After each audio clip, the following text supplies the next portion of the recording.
По скандалите со знамињата сега власта почна да не брука и со патарините. Нов гаф излезе на виделина по социјалните мрежи. На патарина наместо Pay Toll се појави табла со надпис Pay Tool, што во превод значи плаќање алат. Алфа праша во јавното предпријатие за државни патишта колку вакви табли се поставени на патарините и дали е грешка, но оттаму со штур одговор дека била направена ненамерна грешка и постапката за промена на сообраќајниот знак бил во процедура. Од јавното предпријатие нема одговор дали станува збор за една или за повеќе табли. Останува и отворено прашањето кој ќе одговара за срамот со патарините.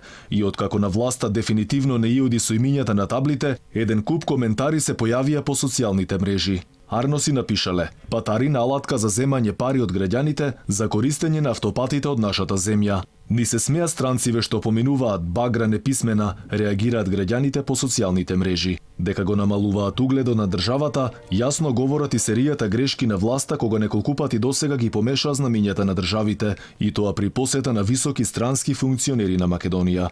Председателот на Црна Гора Мило Ѓукановиќ го дочекавме со црногорското знаме свртено наопаку. Предходно тогашниот канцелар на Австрија Себастијан Курц на официјалната церемонија пред влада беше поздравен со погрешно летонско знаме. Предходно пукна брука и во Охрид, кога францускиот амбасадор Кристијан Тимоние наместо со француското беше пречекан со знамето на кралството Холандија. Но не се само овие бисери, чести се исмевањата од јавноста на англискиот јазик што го користи Заев. Respected Secretary General, dear Jens Stoltenberg, thank you for continuation of your encouragement. Инаку ова се случуваше во седиштето на НАТО алијансата во Брисел.